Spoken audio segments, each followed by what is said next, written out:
but we're going to use Bitcoin. We're going to use the ordinals, which are the Bitcoin's version of an Ethereum NFT.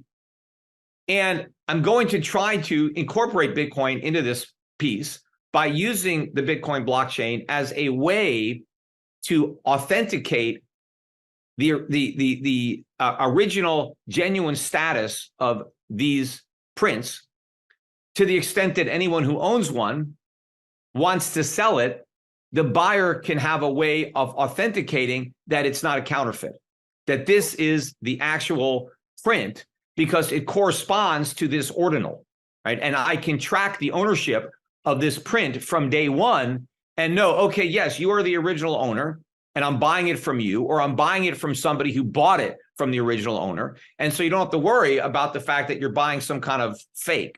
This is Peter Schiff. He's a gold bug that doesn't really like Bitcoin. He's been pinned as the #1 Bitcoin hater over the past couple of years, but even the people who say Bitcoin is useless are still using Bitcoin. Hey crypto family, welcome back to the channel. In today's clip, we're going to be checking out Peter Schiff. He's actually using Bitcoin now. He still doesn't like it, but he's using it. We're going to be checking out why he's using it, his new and updated thoughts on Bitcoin, and also his thoughts on inflation, what is coming for the U.S. economy here over the next couple of years. Here is actually very bearish as of late. The Bitcoin bros don't necessarily agree with how bearish he is, but he believes that inflation will have some damaging effects on the total economy. We'll be listening to that in today's clip. Let's go ahead and check it out here. Let's see what Peter has to say. First of all, we have so much inflation in the pipeline because of 12 years of money printing, right? That's the inflation.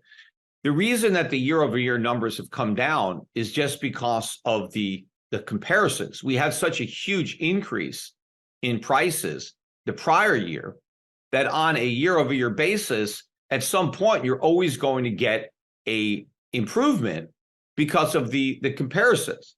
The problem is going forward over the next year, you're not going to have those same comparisons. So it's going to be much easier later in 2023, early 2024, to have year-over-year numbers that are much worse. But if you look at the month-over-month numbers, just if you annualize each month in and of itself, we're still showing prices increasing over the prior month at an annualized rate of 5%, 6%, 7%. And this is cumulative. This is on top of the price increases that have already taken place. You know, people were complaining about, oh, prices went way up. Well, they keep going up. That means that the stuff is getting even more expensive. Prices aren't coming back down. We are not reversing any of the inflation from 2021, 2022. We're adding to it. And there is no path at all forward for inflation to come anywhere near 2% or stay there, right? Those days are long gone.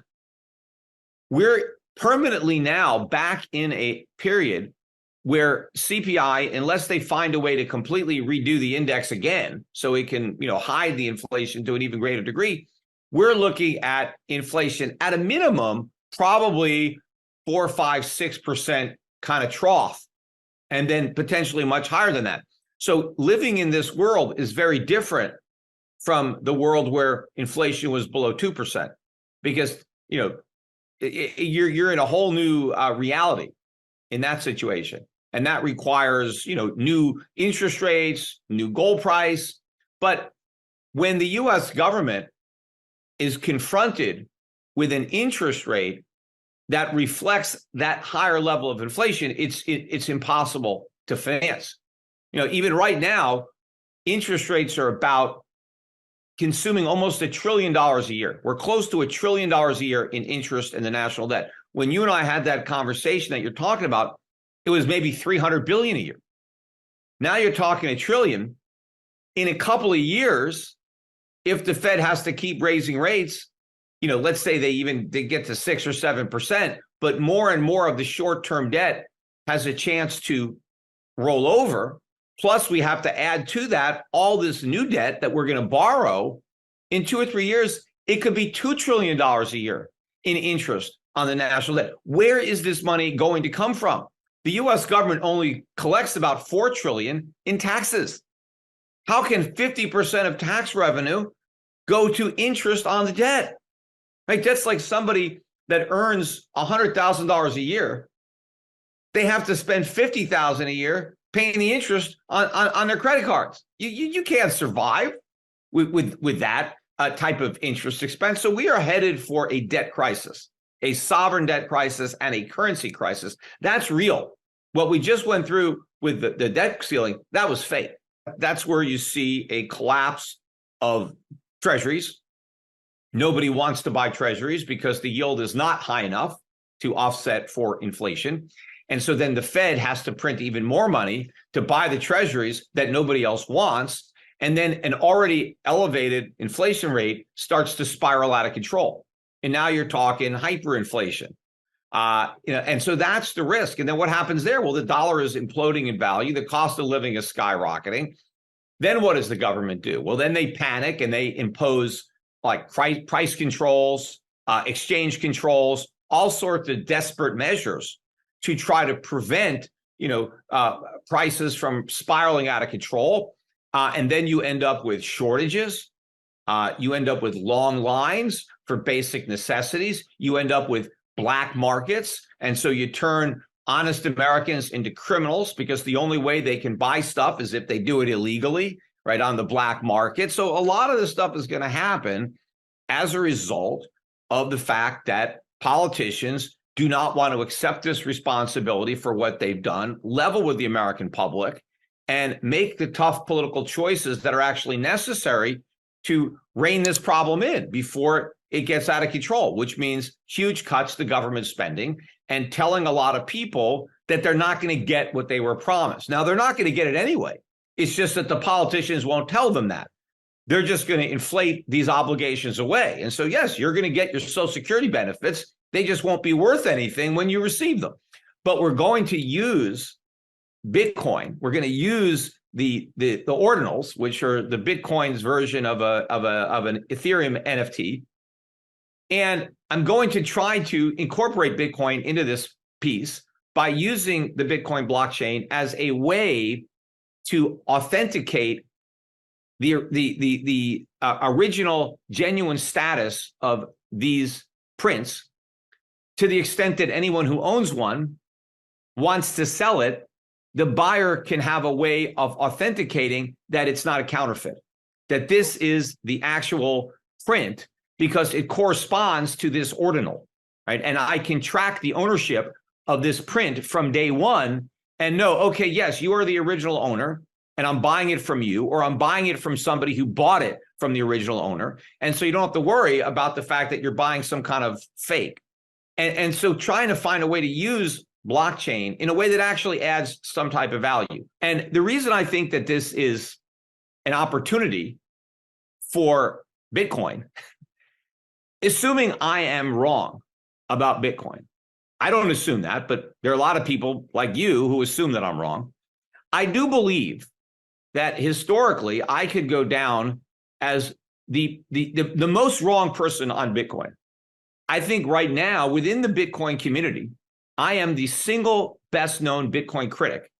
And I even asked ChatGPT, who is the biggest, most well-known Bitcoin critic in the Bitcoin community? And it said Peter Schiff.